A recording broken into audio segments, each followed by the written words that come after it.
Testing, testing. We hear you, Councillor.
I would like to welcome you all to the 20th meeting of City Council. This is a virtual meeting during our COVID-19 emergency. City Hall is open to the public with reduced capacity and physical distancing requirements. Meetings can be viewed via live streaming on YouTube and the city website. The City of London is committed to making every effort to provide alternate formats and communication supports for council, standing or advisory committee meetings and information upon request. To make a request for any city service, please contact accessibility@london.ca or 519-661-2489, extension 2425. I'll look for any disclosures of pecuniary interest. Councillor Hillier.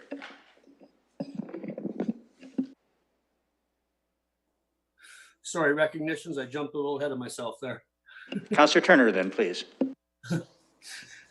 Thank you, Your Worship. With respect to the item on number 9 on the 12th report of the Community and Protective Services Committee, that's item 4.1 of the committee agenda, the invitation to Dr. Mackey to discuss COVID-19, I'll declare a pecuniary interest as I'm a direct employee of Dr. Mackey. Thank you. Any other disclosures? So, colleagues, we have a few recognitions, but I don't think there's any more important than this. As you know, we are on the eve of Remembrance Day. There have been a number of various honorings and celebrations throughout the community, and including at the cenotaph, where people have been laying wreaths today and tomorrow. And so what I would like to do, if I might please, for those who are able to stand to pay recognition for a moment of silence in honor of our veterans, and those who never came home.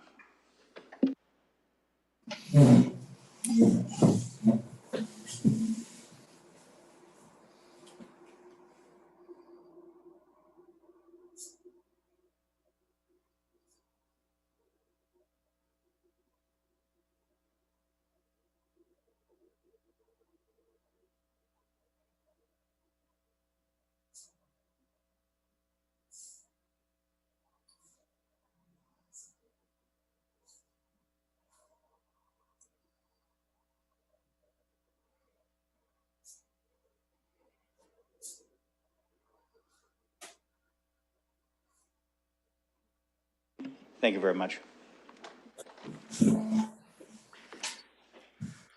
I would now like to call on, under recognitions, Councillor Pelosa, please. Thank you, Your Worship, and it's an honor to stand before you today. As November 26, 1895, the London Public Library was founded. They're currently celebrating 125 years, and myself and Councillor Lewis serves on the board. And during COVID-19, we really saw a division in our community of people trying to access services. And at the time of COVID breaking out, 10,000 cardholders in London did not have access to library services due to fines, and they just couldn't use it. When COVID hit, the library reinstated everyone's card who was on hold to ensure all Londoners had access. Recently, the library has now gone fine-free, wiping away all those fines that caused a barrier to Londoners accessing services and materials at the library. In doing this, the library is seeing a growth in membership and use of their collection, more equitable service models, and an enhanced positive interaction with staff and the public. I'm so glad that they've done this and that all Londoners can always feel that the library is a place to welcome them and be of a service. Thank you, Councillor Pelosa. Councillor Hillier. Thank you very much. The attack racing team at London's Velodrome had two champions from different 2020 virtual racing series. Dylan Baker, a 16-year-old student in grade 11 at Lucas Secondary, has been riding with the attack for 4 years. This summer, Dylan participated in the first Canadian virtual cycling series and won the Under-17 Ladies Championship. And a special shout out to Lillian Pelosa, is 12 years old, a student at Victoria Public School, my alma mater. Lillian is the 2020 Under-15s Ladies Ontario Cycling Association Indoor Road Race Series champion. Congratulations to both of these athletes. I would also like to give a huge shout out to London's Velodrome. They're in my ward and running their public business in a safe manner, and they have literally been racing through this pandemic. Well done and thank you. It is because of these athletes, because of you, these athletes had an opportunity to win. You can check them out, forestcityvelodrome.ca. Thank you very much.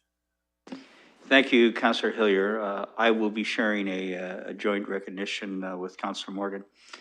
Colleagues, and this is a comment to the public as well. This past week, the Provincial Minister of Finance announced as part of the 2020 budget the government's intention to make dramatic changes to the business education property tax, not only impacting London, but across the province. Specifically, the impact to London businesses is close to some $22 million annually and several $100 million across the province.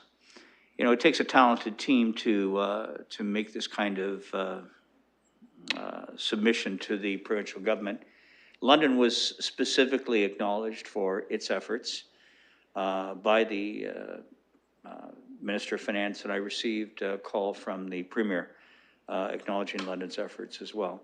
I'd like to do a special shout out to Deputy Mayor Jesse Helmer and Maddie, who worked so hard providing diligently the numbers associated with this. Our budget chair, Josh Morgan, and may I say to all of council colleagues, because we discussed this at our budget meeting and we talked about if only, to have a positive impact on businesses in our community.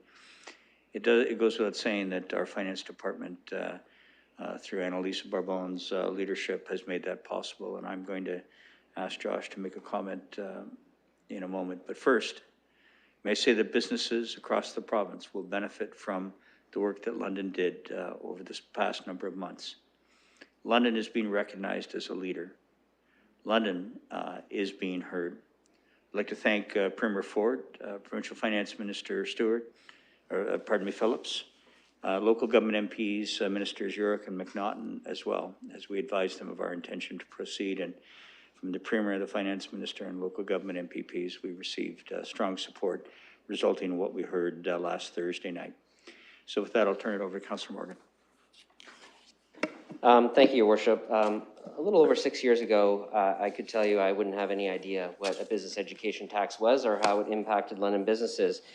But during my first term on council, and for those who have served on the Corporate Services Committee, there is one staff member in particular who is incredibly knowledgeable on this issue and is a staff member who kept this on the agenda.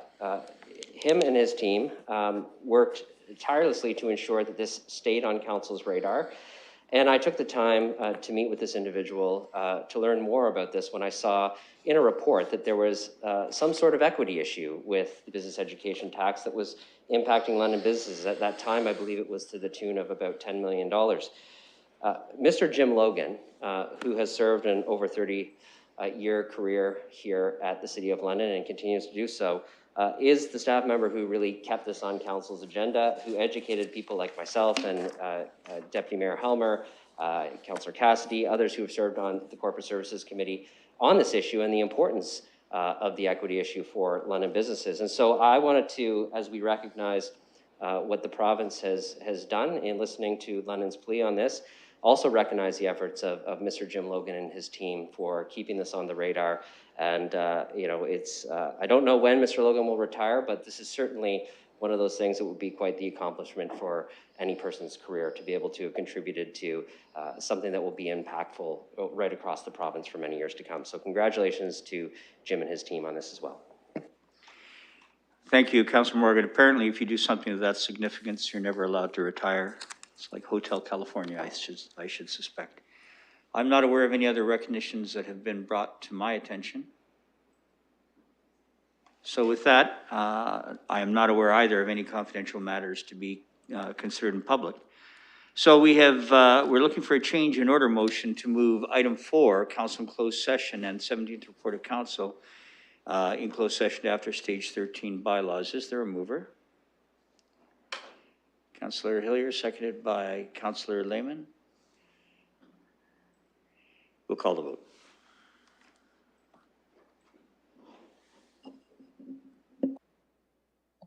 I vote yes. Mr. Mayor, I have to vote manually because I'm still having issues with eScribe that I'm working with staff right now with, but I'll vote yay. Thank you. I'll vote yes as well. Thank you, Councillor Kaibaga.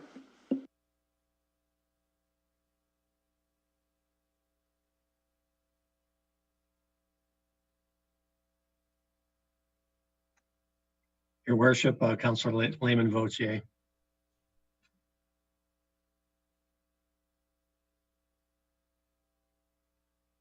Closing the vote and the motion carries 14-0. Thank you. I'll look for a motion to approve the minutes from the meeting of October 27, 2020. Is there a mover, please? Councillor Cassidy, seconded by Councillor Lewis. Any discussion? Seeing none, we'll call the vote.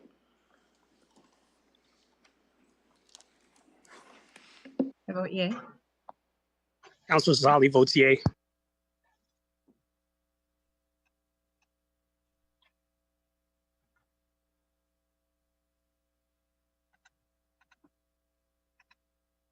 Councillor Lehman votes yea. Closing the vote and the motion carries 14-0. Colleagues, under communications and petitions, there's one communication related to item 10, 4.2 of the 12th report of the Community and Protective Services Committee. It's related to the proposed amendment to the sign bylaw. I'd like to have a motion to refer it to be considered with that item in the appropriate section. Is there a mover? Councillor Lewis, seconded by Councillor Pelosa. Any discussion? Seeing none, we'll call the vote.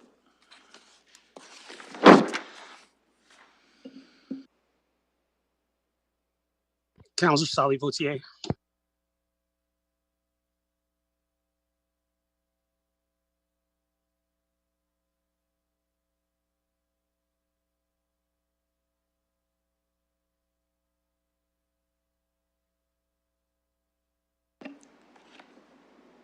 Closing the vote and the motion carries 14-0.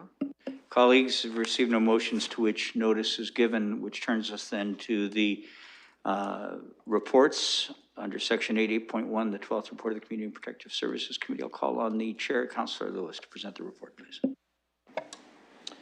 Thank you, Your Worship. Noting that Councillor Turner has requested item 9 to be pulled. That's 4.4 from the committee agenda, as he's got a pecuniary conflict there. I've not been made aware of any other items to be pulled, although I see Councillor Kaibaga is indicating she may have something she wishes pulled. Councillor Kaibaga. Thank you, Mr. Mayor. Through you, I'd like to pull item 2. Is that the, as in 2.1, the homeless prevention head lease program?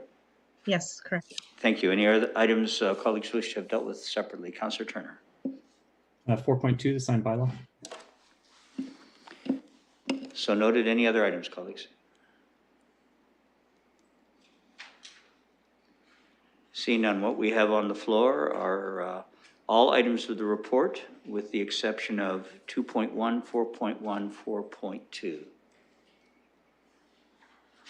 Comments or discussion?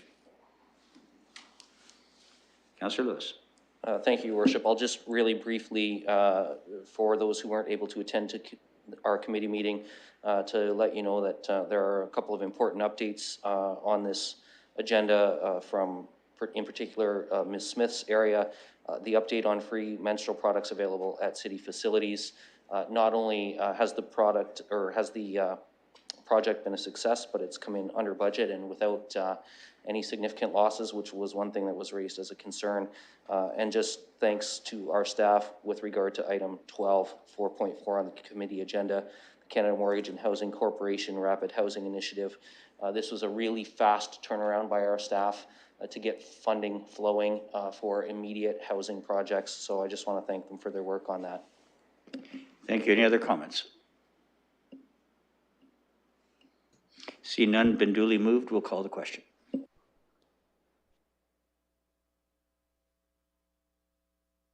Councillor Sully votes yay. I'm speaking in third person because just in case there's another guy that sounds like me. We were concerned about that, Councillor Salier. You need to know that. Deputy Mayor Hellner.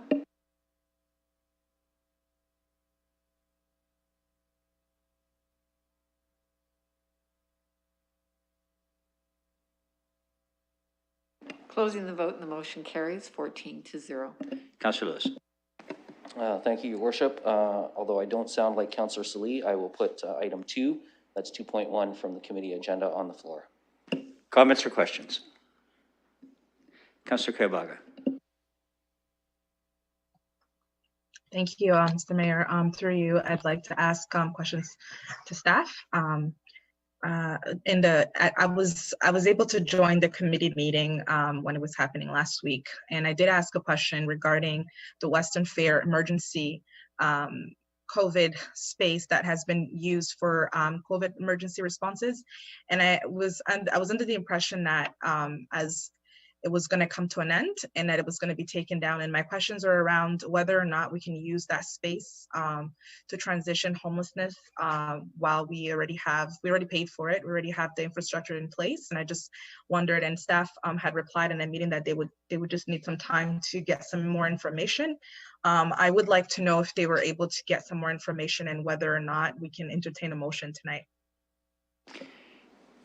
Mr. Dickens, would you be able to answer that question? Thank you, and through you, Your Worship, thank you for the question. So we have been able to obtain some information related to the field hospital. As we know, the field hospital was established to provide support to our community in the event our hospital system becomes overwhelmed. This would create a need for additional hospital space. This was done based on the very real risk posed by COVID-19. The use of the space was contracted by LHSC with Western Fair. It is our understanding that the expectation is that the field hospital remains ready on standby in the event that this very clear second wave continues to trend the way it is. the cost and resources associated with decommissioning the field hospital would be quite significant, as we're told, and it would not necessarily garner the support, perhaps, of the community control group nor the medical officer of health, should we pursue it. It was commissioned as a field hospital under the direction of the Ontario Health West team and the Ministry of Health, and therefore it is our firm belief that LHSC, in conjunction with the Ministry of Health, it is their desire to maintain that facility as a field hospital as we see our community continue to recover and battle the COVID-19. Thank you. Councillor, any other questions? Thank you. Through you again. I think that's helpful information because we were under the impression that they were going to take it down, and I just didn't think that it was the right way to use our resources since we already paid for it and that we have the infrastructure to be able to use it. So now I guess my next question will be around whether or not we're considering using a space like that, that magnitude, to provide shelter for homelessness this winter as we're getting into the colder months of the year. Mr. Dickens? Through you. Through you, Your Worship, thank you again for the question. Our housing and homeless prevention teams, in partnership with our community partners, along with all of the service areas to create an enterprise-wide approach, continue to plan and prepare for the winter months as it relates to supporting the unsheltered. We are looking at several options at this point and narrowing that list down to options that are most applicable and appropriate for supporting those that are unsheltered during the winter months. This work is being treated as a priority and certainly under great emphasis, as we know that our window for coming up with a suitable plan is going to close rather quickly. When we consider any appropriate permissions that we would need to obtain, staffing models that we would need to get in place, and any agreements with property owners that we should need to obtain in conjunction with the cold weather, I'm sure soon returning. So we are overturning every stone we can and continue to plan and expect to have a plan in place well before the end of December. Councillor Garbaga? Thank you again, Mr. Mayor. I just want to say that I just want to thank staff for this report and the work that goes into figuring this stuff out, because it is very complicated. But we do recognize that the numbers of units that were able to be identified are not enough and that we could be doing more. I'm just wondering if staff need any direction from council to have a specific target of units that they have to find. I know that there's a lot of efforts around working with the community and the providers of the housing. But I'm just wondering, like, is there a specific target that you're looking for, or that perhaps council could mention, or is there a target that you've already identified of numbers of units that you're looking to have in the end? Because I do think that this is something that we continue to talk about, and as we are all experiencing this pandemic, it's something that's continued to grow. It hasn't slowed down, and we have to really get in it and take stronger actions to make sure that we're responding to the homelessness in our city.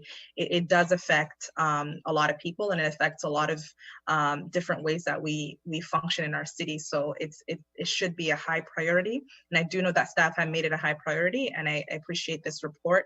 I'm just wondering what staff needs from us to make sure that they're actually maximizing the units that they need, or the efforts that they need to make sure that this is responded to accordingly. Mr. Dickens, is there any direction you require from council to help support the direction that you're taking? Thank you, Your Worship, and through you, we do not currently need any further direction from council. Council did endorse the Head Lease program as a pilot program, up to 10 units. Based on the interest we've received in this program, we are currently vetting all interested parties, ensuring that we can match the acuity of the individuals we're trying to serve with an appropriate place to live. The Housing Stability Action Plan has identified a gap of 3,000 units as it relates to affordable housing. We will continue to work and bring forward reports and recommendations to council over the coming months and years to help us close that gap in our community and continue to push forward and advance our efforts on affordable housing. So at this time, the Head Lease program, we want to ensure we maximize it as the pilot it is intended to be, which we're confident we'll be able to do before we do any expansion of the program. Thank you. Does that answer your questions, Councillor? Just one last comment. I think I appreciate that, but I do think that we need more than 10 units, and I hope that I'm not the only person who thinks that. We need more than 10 units, and I know that council has endorsed 10 units, but my question really centered around what are some of the ways that we can actually find more than 10 units? What targets do we need to be setting?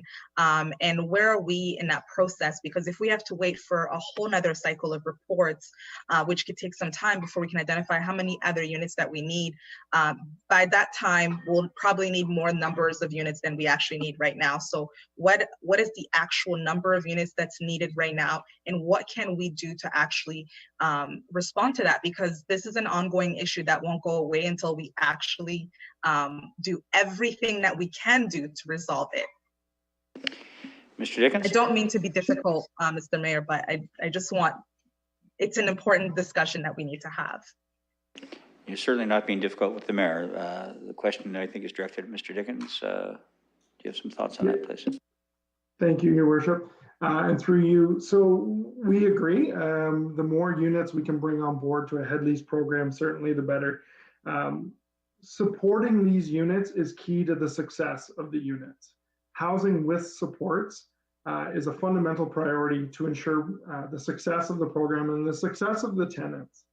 At this time, we feel that launching and completely exhausting a pilot program of 10 units as part of a Head Lease program gives us a reasonable sample size to ensure we have the proper supports in place.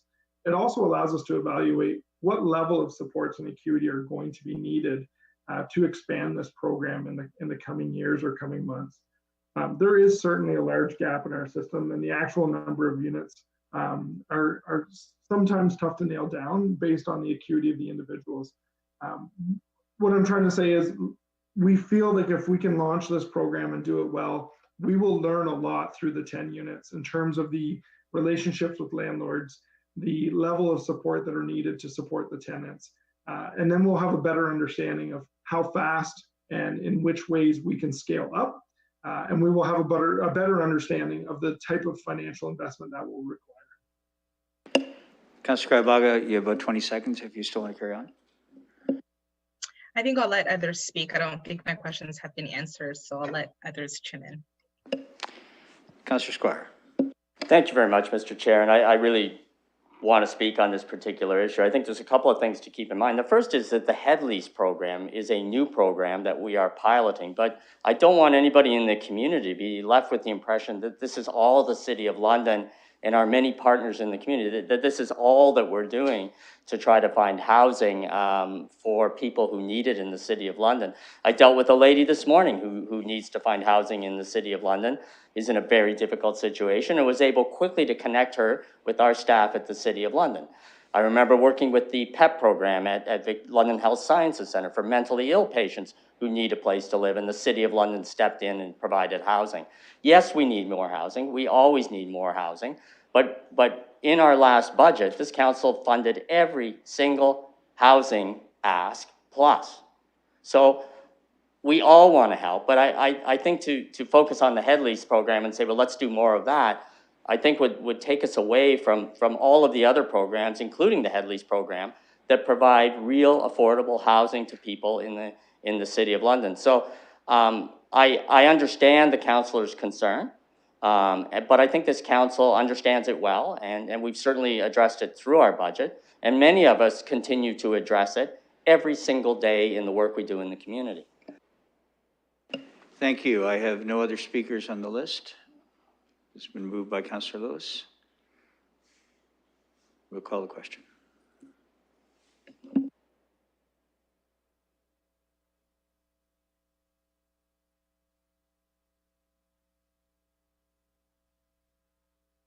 Voting manually, yay, Mr. Mayor. Councillor Silly here. It sounded like you. Thank you.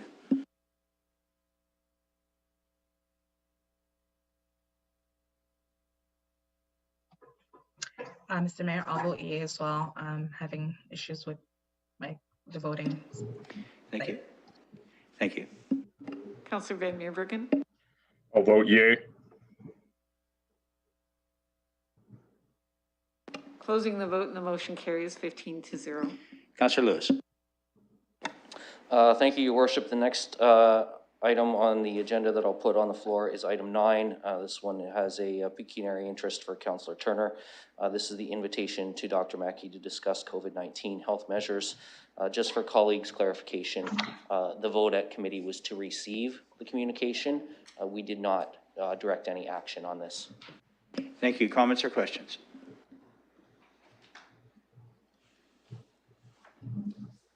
Seeing none, I'll call the question.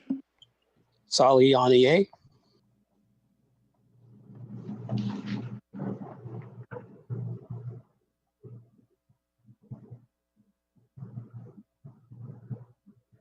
I vote yay.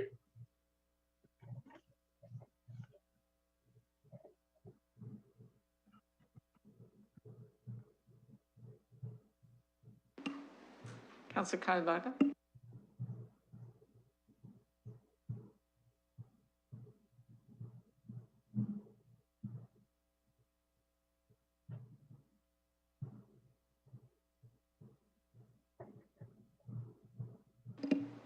Your Worship, I believe the councillor indicated yes.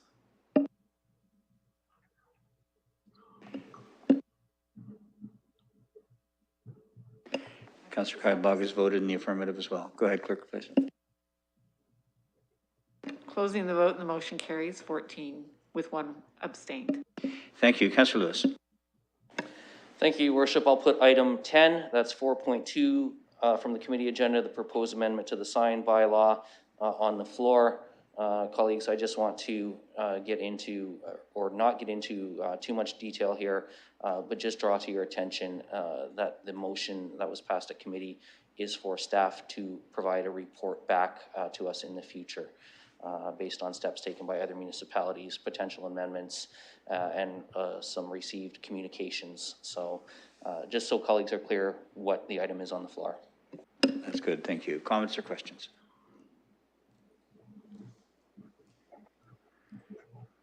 Councillor Turner. Thanks, Your Worship. I recognize this was a challenging issue for us, and I'd imagine everyone needs to weigh carefully in this decision. We received a ton of correspondence, and it might seem like a simple request to staff in response to the concerns of residents, so I need to explain why I'm not going to support the motion. And there's a couple of things at the outset, and they were discussed at committee. Council doesn't have the ability to make any decisions on abortion, nor does it have the ability to take any action contrary to the Charter of Rights and Freedoms. And I know that's not what's being proposed, but there's certainly perceptions in the community, and we saw that in the correspondence we received, that we might be taking actions on these. To be frank, I find the tactics of the organization distributing graphic flyers to households tasteless and disgusting. I don't think it can be disputed that harm can be caused to some who receive this material, and I find it really inexcusable to justify knowingly inflicting harm on others in the name of a cause. I totally understand why we'd be asked to clamp down on this behavior, and I really do believe that the motion is well intended. But that all said, I'm not going to be supporting this motion for a few reasons. One, it's not going to be an immaterial amount of work for staff. And I don't see reasonable recommendations coming out of this beyond what we already have. I don't see a large extension to the framework that we currently have in place. But more than anything else, I'm not going to be supporting it because I think we're being played. This motion plays directly into the hands of the agency distributing the flyers. They know full well that even their limited distribution of flyers will evoke a strong response from the community, and they're going to demand that we take action to intervene.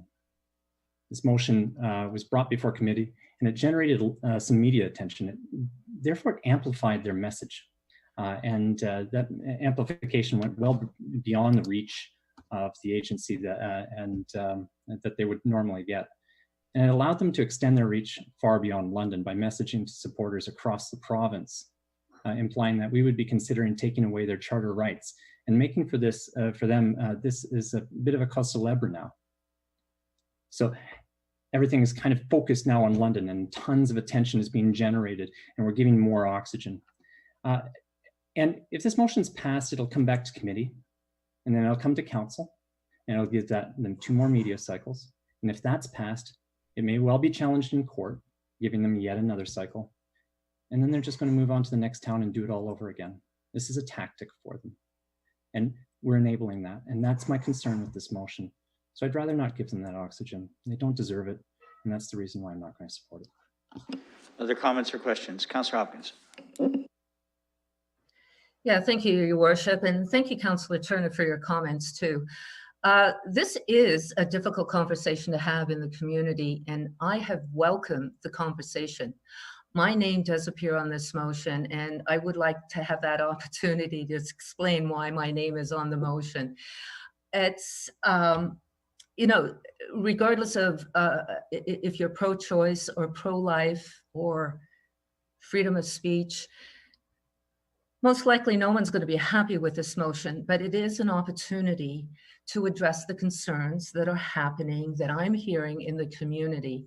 These conversations are important to have. We've received many phone calls this past week, many emails. There are many petitions out there as well.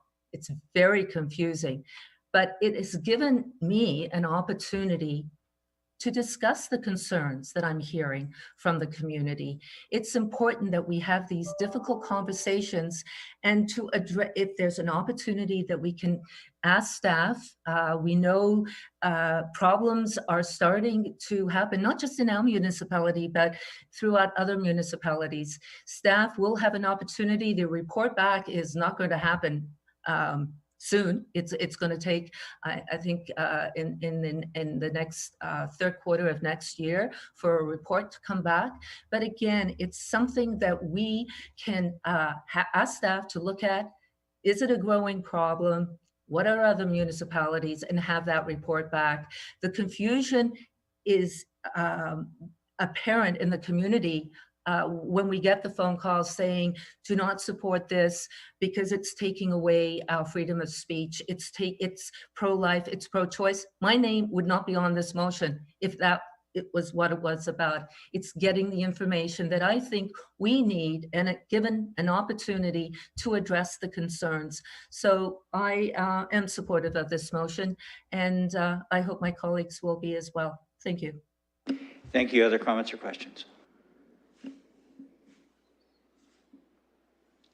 Deputy Mayor. Thank you. I was listening carefully to what Councillor Turner was saying, and I certainly hear where he's coming from in terms of not wanting to engage in a drawn out battle with an organization that very obviously wants to shock people and draw attention to the issue they want to talk about. I will say, you know, I received one of these flyers at my home, and many residents in my ward also received them. And I was bombarded with emails and phone calls from people who were extremely upset having received them. Sometimes their kids picked them out of the mailbox. Sometimes they picked them out just before their kids saw them and then had to have a discussion with them about what was going on. I don't think it even really needs to be said how traumatic it could be for somebody who has just had a miscarriage or may have had an abortion or terminated a pregnancy to receive something like this in the mail, unwanted.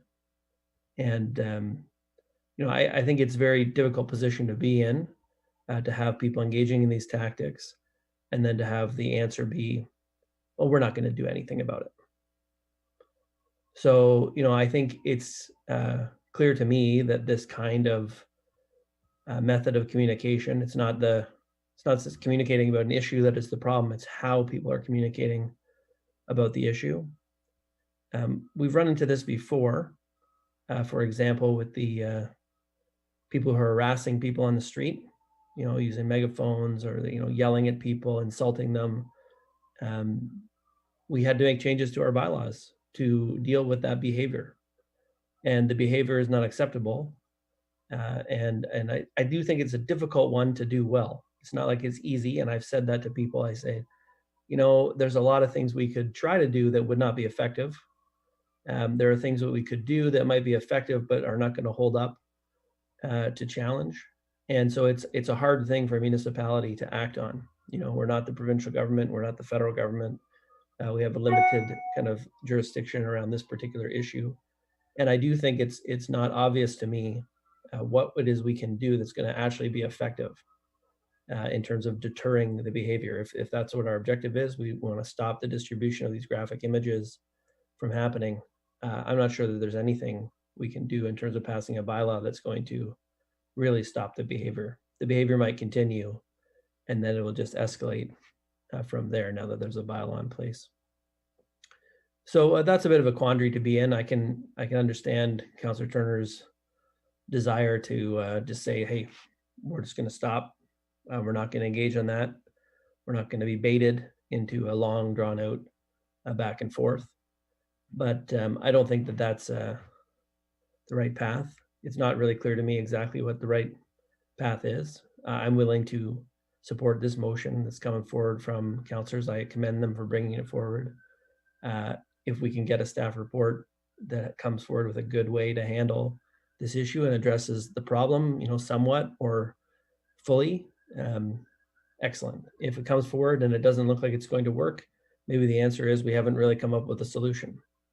But I think it's important enough that we need to deal with it. I certainly would prefer that we didn't have to deal with it, but we have bylaws for a lot of things. And I would prefer that people just treated each other with respect and dignity all the time. We would need a lot fewer bylaws. But unfortunately, that's not the case. The situation we're in is that this organization is sending these flyers that are very graphic directly to people's homes. They're standing on sidewalks and putting it in people's faces. And I think we have to try and address it if we can. Thank you, Councillor Lehman. Thank you. This is one of the tougher issues I've had to face because I can see both sides. I think we have to be very cautious when we encroach on the concept of free speech in our democracy, especially given Remembrance Day is upon us and many perished in fighting for our rights and fighting for tenets of democracy, which free speech is one of them. We've heard, from both sides of this issue. I don't want to get into the abortion debate because I don't think that this is what it's about. For me, this is about free speech. Free speech is easy to defend if you agree with what people are talking about or displaying. It's tougher to defend when you don't agree with what you're seeing or what you're hearing. As one resident pointed out to me, there are images that we see right now that are disturbing. For example, in cigarette packs, we see very disturbing images. If you have had cancer or lost a loved one to cancer, to see those images, there could be an argument that those shouldn't be had. But on the other hand, there are restrictions, regulations, that's a better word maybe, on the concept of free speech. We have movies that are restricted to adults. And even on news organizations and news broadcasts, the ones that probably are the biggest offenders of free speech will warn us when they're about to present graphic or potentially disturbing material. So that could be argued that they're impeding free speech. I don't know what we can do within our legislative abilities here as a city. But I think we need to explore what we can potentially do, knowing full well that the base concept of free speech will be upheld by all of us and ultimately by the charter upon legal advice. But I think we need to see if there are regulations that we can provide to protect those that do not want to be exposed to disturbing material. Thank you. I have no other speakers for the list, so I will ask, I have Councillor Van Holst, please. Thank you, Your Worship. I could tell that this is one of those pre-polarized issues when Councillor Lewis said it was not about freedom of speech, and then Councillor Squire said it was absolutely about free speech. And I think that's something we'll have to sort out because the courts certainly take charter issues very seriously. I believe we need to make sure that we don't set ourselves up to fail by exhibiting the same kind of bias that has caused some other communities to lose in court.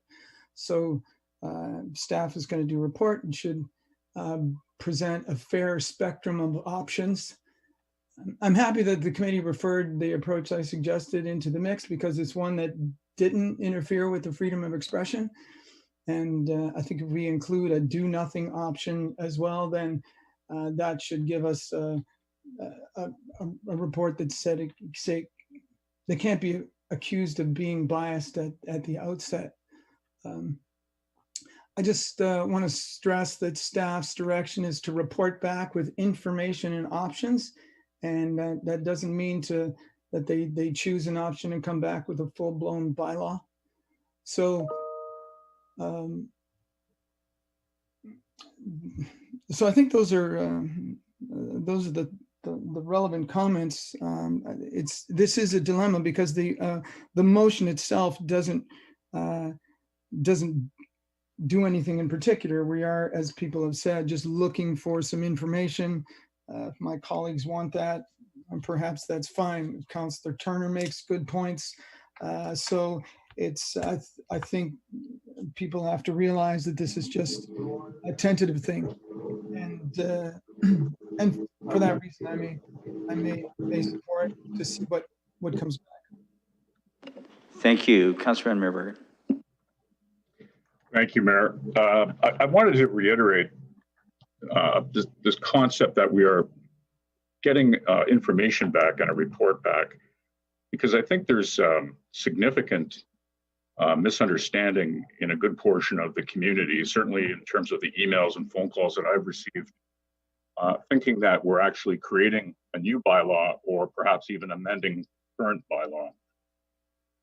So I think to reiterate again, this is simply getting information and a report back, perhaps a few months away, to more fully explore this, because as has been very well said earlier, we're dealing here with something that is not in the traditional domain of municipal politics. We are here perhaps treading or about to tread or contemplating treading on some form of freedom of expression. We have pressures from both ends. I mean, I can certainly understand the viewpoint about young children inadvertently seeing these graphic images. And I take the point about other media like film, like television, that provide warnings or restrictions. But on the other hand, we have the other pressure of a group which is trying to express its ideas. And so are we running, or could we perhaps potentially run afoul of the Charter of Rights and Freedoms? So I'd like to ask, when this report comes back, will we also have legal advice included with that? Mr. Card? Yes, Your Worship. The plan is to include legal advice in the content of the report when it returns to Council. Thank you. Thank you very much. Councillor? Okay, thank you. I have no other speakers, but I know that Councillor Cassidy, please go ahead. Thank you, Your Worship. I share Councillor Turner's concerns. And I wholeheartedly disagree with the tactics that were used. And I received many emails and phone calls from people that were seriously disturbed by the images and worried for their children.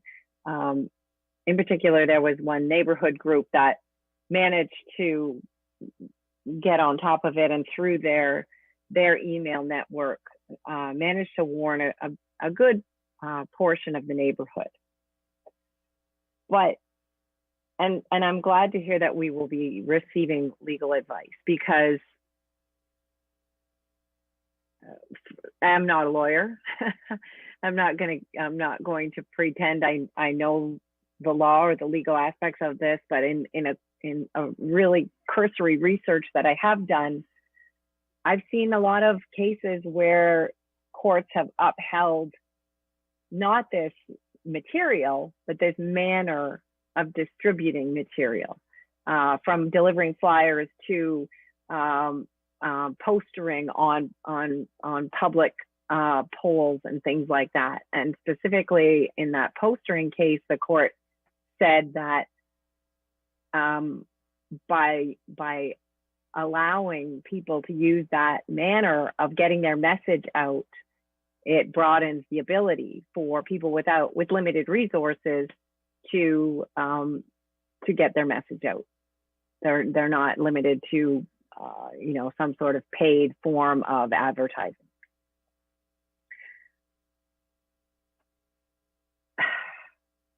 I shudder to think if this were an opposite group and doing a similar campaign, would we seek to, and I could imagine there could be graphic images on both sides of this issue, and would we seek to do this in that instance? And this is where my reticence comes in, because are we regulating based on the subject at hand? I don't see how it is similar to the nuisance bylaw approach that we took a few years ago, because specifically in that case, the nuisance that was identified was people being publicly harassed. So it wasn't blanket speech taking place on a street corner. It was a one-on-one interaction and a targeting of individuals by the people who were creating the nuisance. And that is being tested, that bylaw. So I will support getting a report back. I share Councillor Turner's concerns every time we get reports back from city staff. We're adding to their workload, and we're putting something that's already on the list for them to do further down the line. I wish, and I did follow this part of the committee, and I wish that the committee had heard legal advice then and there.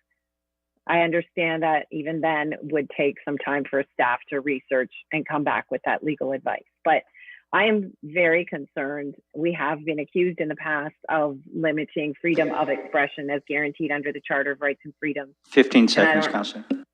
Thanks. Yeah, I don't want to go down that road. I will wait and hear the legal advice. I will wait to hear more from staff, and I will support getting that report. Thank you.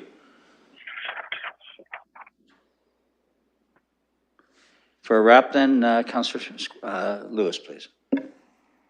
Thank you, Your Worship. First of all, I want to say, especially to Councillor Hopkins, my sincere thanks to her for engaging in this discussion with me when we were talking about this motion. She's quite right. It has been a difficult discussion, and it was a difficult discussion for us to have as well. And I really appreciate all the time that she devoted to having that discussion with me. And, as we worked on this motion, we actually compromised on more than one thing, because it was important to us to find middle ground somewhere. And it's in that spirit that I really also want to thank Councillor Pelosa and Councillor Kayabaga, who also signed this motion, because we similarly had some difficult discussions. There were some questions, but we reached a place where we were all comfortable with what we were bringing forward for your consideration today. So it is a very difficult discussion. And Councillor Helmer touched on this in his points. Sorry, Deputy Mayor Helmer, you've still got that for a little bit yet, sir. Deputy Mayor Helmer touched on this in his point. The response may actually come back that we don't have a good solution for this. Councillor Lehman also touched on a couple of very important points about media. The cigarette packs were an interesting one because today those cigarette packs are now behind closed containers in variety stores. and that is only accessible to adults over 19. So when you look at other measures that have been taken in other media, including in postal delivery through Canada Post, and there are standards and requirements in Canada Post for graphic material to be delivered in opaque envelopes. Obviously, Canada Post is a federal jurisdiction, not a municipal one. I know that we have local MPPs and MPs who are also looking at what the provincial and federal reaction to these situations can be, but I don't think, although I respect where he's coming from on his point about the media cycles, I don't think that Councillor Turner and I can agree on that one, because I don't think we can ignore our responsibility to our constituents to respond to their concerns.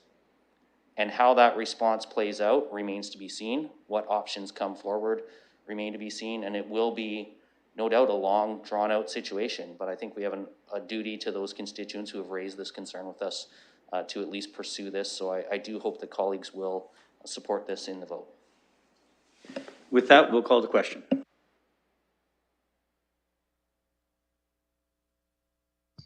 Councillor Sully votes yea.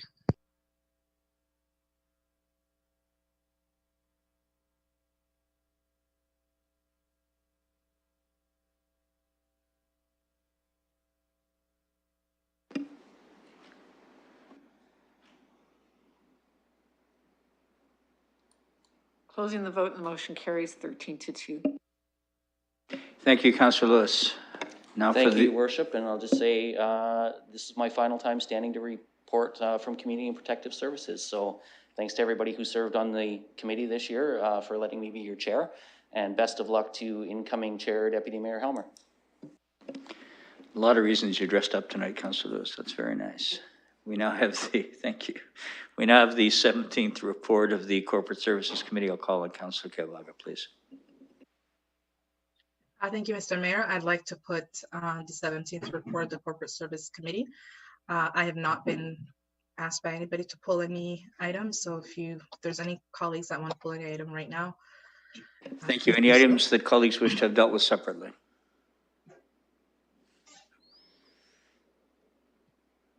Seeing none, comments or questions?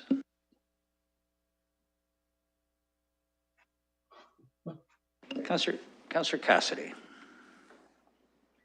Thank you, Your Worship. And I just want to say, one final opportunity here, since it's on the agenda, to say thank you to Ms. Madden and Mr. Dawthorne for their service and their many years of service and their work on the Accessibility Advisory Committee. They were very effective in their advocacy for accessibility and for people requiring better accessibility in the City of London. Many people aren't aware that City of London historically has played a leading role amongst municipalities in the area of accessibility. And what comes to mind for me is the facility design manual that was developed here in the City of London. And it was, I believe, a precursor to the legislation that now covers all of Ontario. And that work was due in large part to the Accessibility Advisory Committee working with city staff. It's unfortunate that they have reached a limit to their frustration. And I really do hope that we can do better as a city and as a city council and a civic administration as well, going forward, working with advocates like this who are doing important work in our community. So one more time, I want to say thank you to Ms. Madden and Mr. Dawthorne and to everybody on that committee and all of our advisory committees. They're volunteers, they work hard, and I appreciate their service. Thank you. Councillor Morgan. Yes, I just wanted to comment on 5.3, which is the letter that myself, Councillor Lehman and Councillor Kevaga took to committee on supporting small businesses, particularly the request of the province to allow municipalities like London who have Section 22 orders that may have impacts on businesses to have access to a provincial fund that was created for some of the hotspot zones. I just wanted to let council know that earlier today, the Middlesex County, Deputy Mayor Kelly Elliott from Thames Centre saw what happened at committee and took a very similar motion to Middlesex County, and that passed Middlesex County today. So when we pass this today, we will be also in alignment with the county on this particular issue, which I think makes a lot of sense given the jurisdiction for these orders is wider than the City of London. So I thought I'd bring that to colleagues' attention, and hopefully we'll have support for this tonight. Thank you. Councillor Turner. Thank you, Worship. On 2 items, one, I'd like to add my thanks and express that to Mr. Dawthorne and Ms. Madden. Their advocacy and work for accessibility in the city has been tireless and unquestionable. I've had a chance to work with them on several occasions, and I have a lot of respect for what they've done. And I'm very saddened to see them leaving the committee, but I know their work will continue in other avenues. So I wanted to express that. The second was with respect to what Councillor Morgan had just addressed. I support this motion. I kind of walk a tight line, having working at public health with the Section 22s, but I can say that one of the challenges in Section 22s is that that provincial support that would be forthcoming if the province had taken that action isn't necessarily there, and it's interesting because the Premier had actually recommended or advised that municipalities had that latitude to enact local restrictions through Section 22s. So I think that could be used as an argument to bolster the statements to the province when that representation is being made. And I think it would be really important because it does not go unnoticed, and it's certainly part of the calculus as these decisions are being made. Thank you. I have no other speakers. We have all items on the Corporate Services Committee on the docket, so we'll call the vote. Before we call to vote, Mr. Mayor, I just wanted to make some final comments. Oh, yes, please, go ahead. Sorry, Councillor. I just also wanted to thank Councillor Lehman and Councillor Morgan for the motion that we moved at Corporate Service, and as well as thank the Mayor for his advocacy on behalf of the City of London, its election process at the provincial level. We did discuss the new changes that will happen through Bill 218 that will change the way that we do voting. As many of you know, that we had moved to ranked ballot.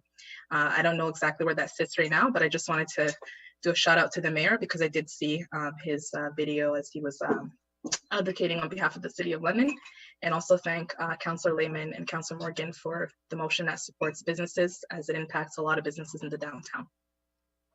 That is my wrap, and as well as this is my last time as well being the chair of the Corporate Service Committee, and I welcome Madam Cassidy as a new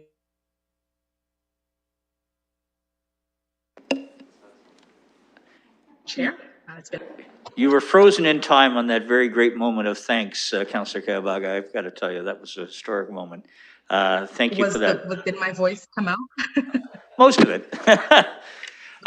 We certainly acknowledge well, thank you, everyone. Yeah. And thank you, Councillor, and the councillors from Corporate Services as well. We appreciate that very much. Thank you. We'll call the vote. Councillor Sully votes yes.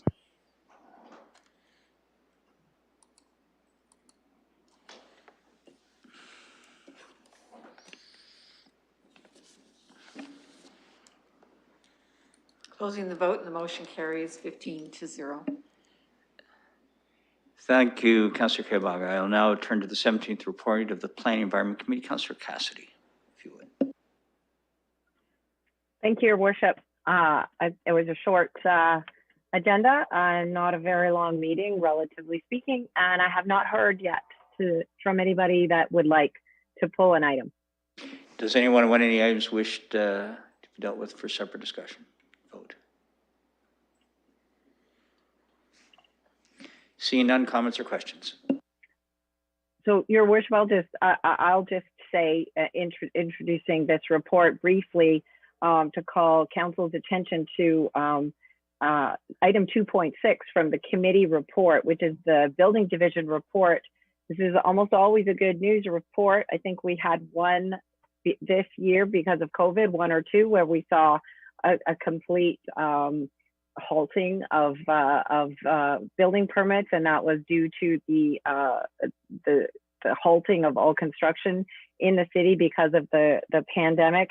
But as of the end of September, the dollar value of building permits in the City of London, the construction value, is over $1 billion, and that's only up until the end of September. So not only is 2020 again on track for another stellar year in the building division, but our staff did it with limited resources, struggling through a pandemic, and also the development and construction industry really did ramp things up once they were able to continue. So everybody deserves a really big round of applause, even if it's virtual, for this report. And again, that's just end of September. We still have a few months left.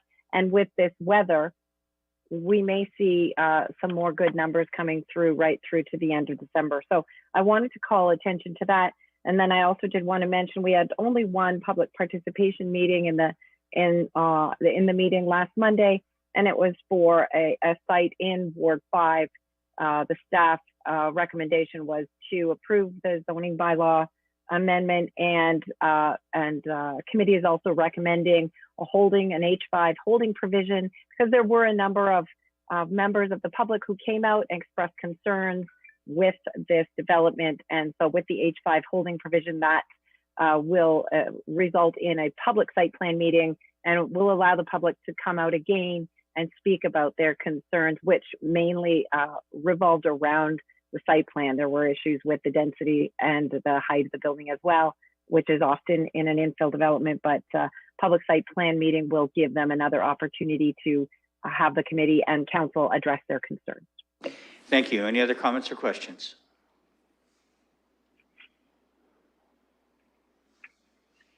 Seeing none, did you wish to do a wrap, Councillor Cassidy? Any final closing comments? No, that was all good for me. Thank you, Your Worship. Then let me acknowledge your committee and the efforts that you as chair have done over the course of this past year, with our thanks. So I have one more meeting, Your Worship. You're not done with me yet. All right, then I won't rush you any further. I will not rush you. Happy to have you along. So with that, we will call the vote. Councillor Salih votes yes.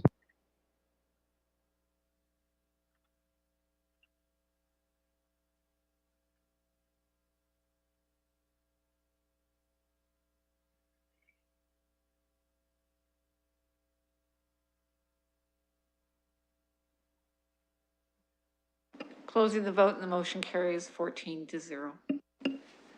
Thank you, Councillor Cassidy. Now I'll turn your attention to the fourth report of the Audit Committee and call on Deputy Mayor Helmer, please. Thank you. I'll put the whole report from the Audit Committee on the floor. As you will see from the report, this is very focused on the internal audit this meeting.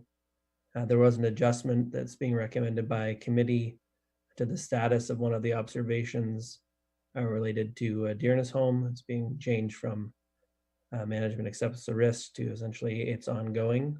I will say that it has been, like many things, some of the management responses to internal audit findings have been impacted by the pandemic, as have many areas of the organization.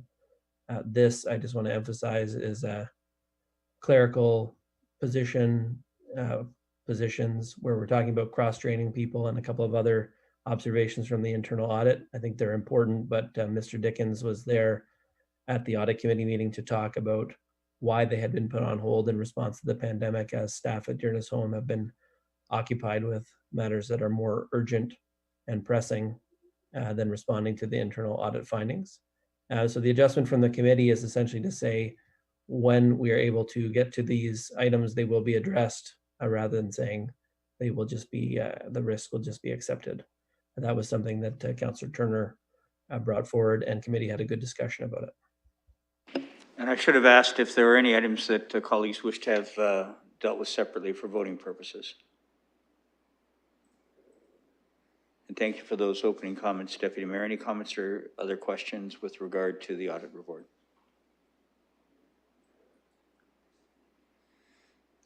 Any wrap back to you, Deputy Mayor? Nope. So with that, we'll call the vote. Councillor Slade votes yay.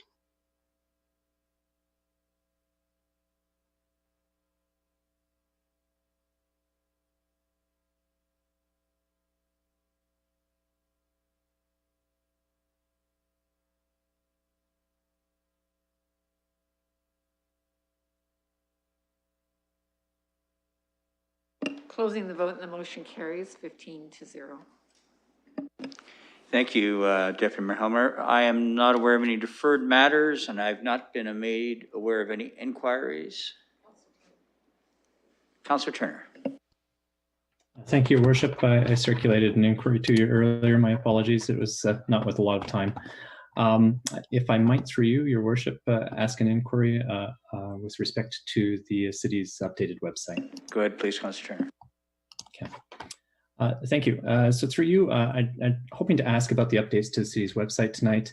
Specifically, I'd like to ask where things are in the process of the implementation of the new website, knowing that it is live right now, and what's left to get to full functionality, and what functionality has been removed and is not anticipated to be restored. I ask because there's been several occasions I've tried to seek material. The website's been materially reorganized. Things like the staff directory. I understand that there's a reason for that and why it's been removed, but it's difficult for us to be able to access that information, especially to help assist constituents navigate towards the right departments and the right members of the administration. As well, for example, the reports of the committees aren't on the website right now, just the agendas. And the report is buried within the council agenda itself. So it's a little more, less user intuitive, I think, to find some of that information. So I'm wondering what activities remain in terms of the website's update. Ms. McCaig. Through you, Your Worship, and thank you for the question. In terms of functionality, currently you're right, the website does not include a staff directory. This was identified by multiple external vendors as a security risk because it had the name of all of our employees on our website, and it made it very easy for phishing attempts and other cyber crimes against us. So in its place, we are currently working to develop a service-focused directory that will provide contact information based on the services as opposed to the individual's names. And we expect this will be launched by the end of year or early next year. So the intent is to make the information available and to make it easy for residents and members of council to contact the people that they need to contact, but it'll be service-based as opposed to having a specific name. In terms of content, one of the things that we have heard is the supplemental documents that had previously been posted with planning applications are not currently available on our site. We're working with our planning partners to get these documents online as quickly as possible. The reason that they were not moved over is because much of that content is not accessible. With a new website, we need to be compliant with the Web Accessibility Content Guidelines as of January. In the short term, we've listed the name of the lead planner with every application, and all documentation is available that way, but we do recognize that this information is important to people who want to review planning documents or planning applications.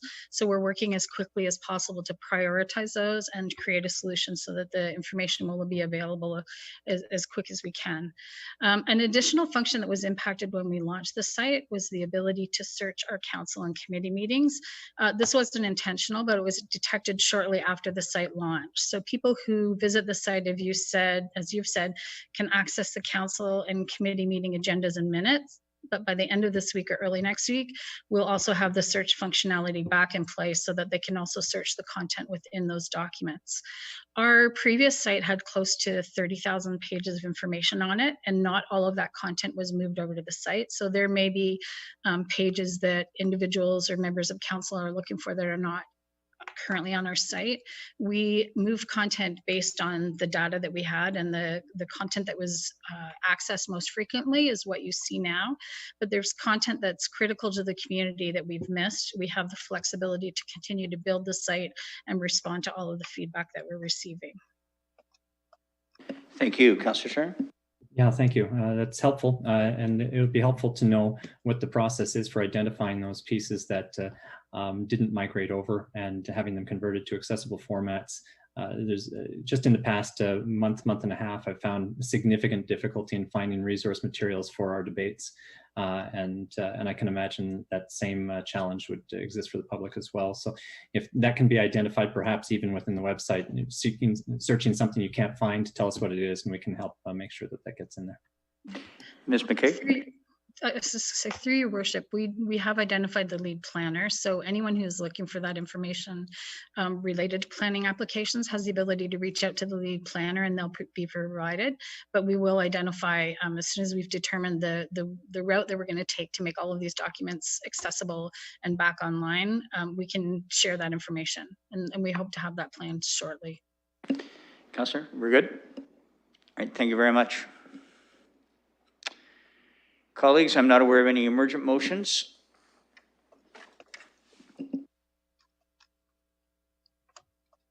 So then I'll turn your attention to bylaws. We are looking for a mover and seconder of introduction and first reading of bills 336 through 354. Do I have a mover, please? Councillor Van Meerbergen, seconded by Councillor Hopkins. We'll call the vote. Yay, by Councillor Salee.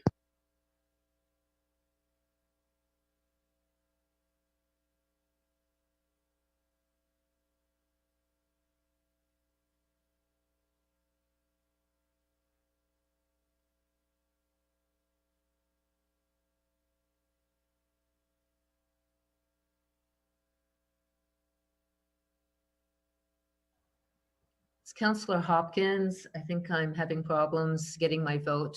I vote yay. We haven't put the vote up yet, Councillor Hopkins. Thank you. We're having a little bit of difficulty, but we'll have it up in a moment.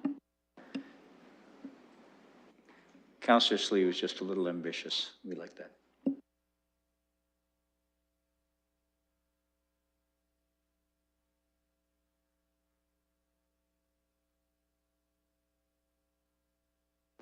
Should be able to see it now.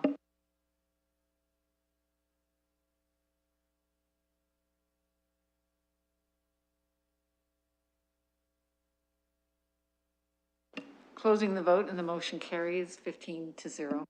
Thank you, colleagues. I'm looking for a mover and seconder, second reading of bills 336 through 354. Do I have a mover, please? Councillor Lewis, seconded by Councillor Cassidy. Any discussion? Then we'll call the vote. Councillor Salee putting down for yes.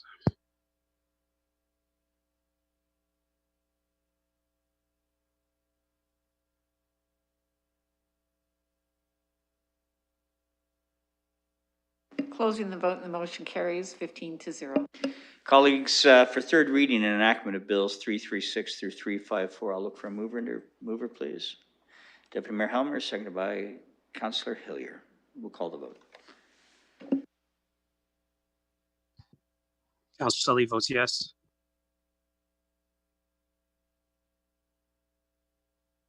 Our system is spinning, so it's a little slow. So just wait for a moment. Thanks for your patience.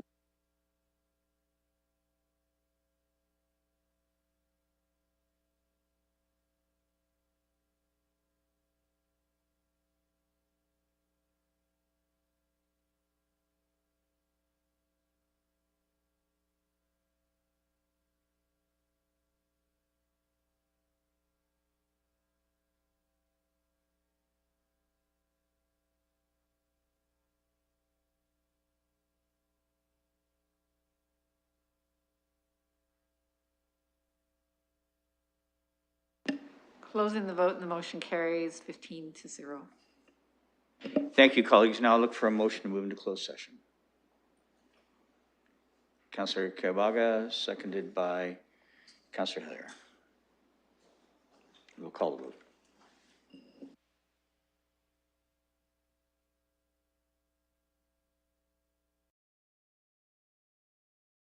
Councillor Slee votes yes.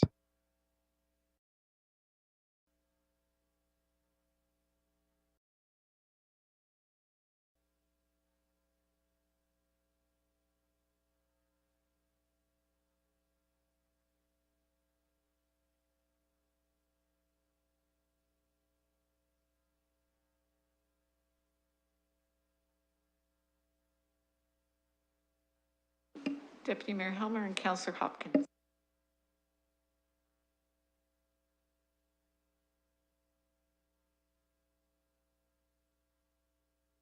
Closing the vote and the motion carries 15-0.